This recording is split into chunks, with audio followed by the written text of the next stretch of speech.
ঋণের বোঝায় যারা জর্জরিত, বিষ্ণু ইসলাম চমৎকার একটা দোয়া শিখিয়েছেন। আমাদের অনেকে ঋণের বোঝায় জর্জরিত, আছে না নাই? এদিকে কেউ আছেন? থাকলে হাত তোলার দরকার নেই, থাকলে এই দোয়াটা পড়বেন। এক সাহাবীর নাম আবু উমামা, নামাজের ওয়াক্ত ছাড়া উনি মসজিদে যেয়ে বসে আছে। বিষ্ণু বললেন, কিরে আবু উমামা, নামাজের তো ওয়াক্ত হয় নাই, মসজিদে কি? সাহাবী বলে, হুমুমুন লাজিমাতনি ওয়া দুয়ুন।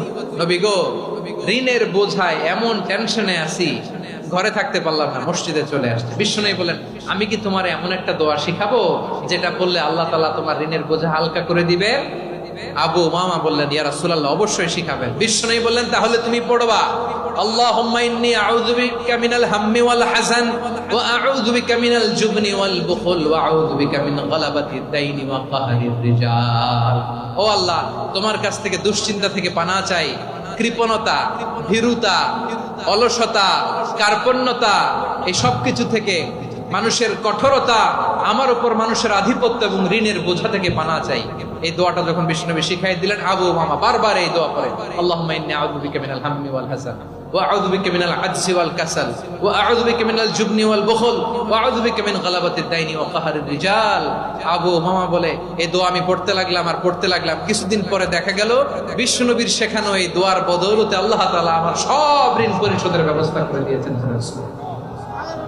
পড়বেন পড়বেন আমার প্রিয় পটুয়াখালীর ভাইয়েরা, বিশ্বনবীর জামাতা সাইয়্যিদিনা আলী রাদিয়াল্লাহু তাআলা আনহুর কাছে এক লোক এসে বলে, হে আলী, ঋণের বোঝায় আমি জর্জরিত, আমার কিছু অর্থ দিয়ে সাহায্য করো। সাইয়্যিদিনা আলী রাদিয়াল্লাহু তাআলা আনহু বললেন, আমি কি তোমার এমন একটা দোয়া শিখাবো যেটা বিশ্বনবী আমাদের শিখিয়েছেন?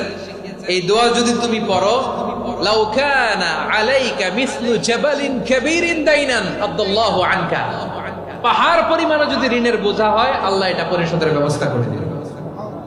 ছোট্ট একটা দোয়া বিশ্বনবী শিখালেন, বললেন, তুমি পড়বা, আল্লাহুম্মা কফিনি বিহালালিকা আন হারামিকা ওয়া আগনিনি বিফাদলিকা আম্মান সিওয়াক। বুঝতে আছে? হ্যাঁ, আছে।